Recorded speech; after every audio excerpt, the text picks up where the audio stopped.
Sir chemotherapy లాగా రేడియోథెరపీలో కూడా ఎక్కువ సైడ్ ఎఫెక్ట్స్ ఉంటాయా? ప్రశాంత్, అందరూ అనుకునే విధానం కీమోథెరపీ, రేడియోథెరపీ రెండు ఒకటే అనుకుంటారు. కానీ కీమోథెరపీ అనేది అందరికీ తెలియాల్సిన విషయం ఏంటంటే, జనాలకు అర్థం కావాల్సిన విషయం ఏంటంటే, కీమోథెరపీ అనేది సిస్టమిక్ ట్రీట్మెంట్. సిస్టమిక్ ట్రీట్మెంట్ అంటే మన బాడీలోకి ఏదైనా ఒక ఇంజెక్షన్ రూపంలో కానీ, ఒక ఓరల్ టాబ్లెట్ రూపంలో కానీ మనం తీసుకొని ఆ మొత్తం బాడీ మీద ఎఫెక్ట్ చేసేది, బాడీ మీద ఎఫెక్ట్ చేస్తూ మనకు ట్యూమర్స్ మీద అంటే క్యాన్సర్స్ మీద పనిచేసే విధానాన్ని కీమోథెరపీ అంటారు. రేడియోథెరపీ అంటే కనుక that is called local treatment.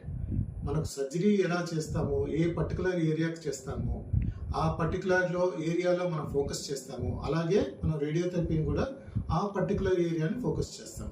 For example, మనం స్వరపేటిక క్యాన్సర్ అంటే ఓకల్ కార్డ్ క్యాన్సర్ అంటారు.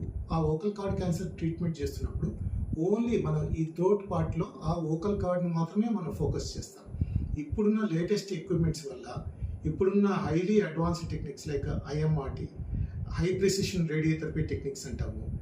ఈ IMRT, 3D CRT, image guided radiotherapy and VMAT techniques ఇవన్నీ వచ్చిన దానివల్ల సో ఇంకా కావాలంటే మనకి ఇప్పుడు MR లినాక్ అడాప్టివ్ రేడియోథెరపీ అని కూడా వచ్చింది.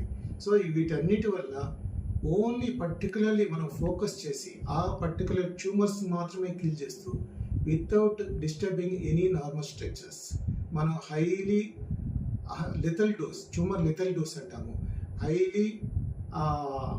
హై డోస్ ఆఫ్ రేడియోథెరపీ మనం ఇవ్వడం వల్ల మొత్తం క్యాన్సర్ సెల్స్ అక్కడికక్కడే చనిపోతాయి.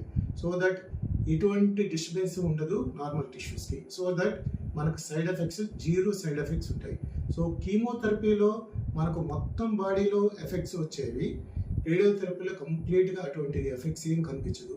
సో ఇదంతా ఒక అపోహ మాత్రమే. సో ఇది ఒక మిథ్య అనేసి చెప్పుకోవచ్చు. సో ఇది ఖచ్చితంగా ఒక myth. Chemotherapy is not equal to radiotherapy.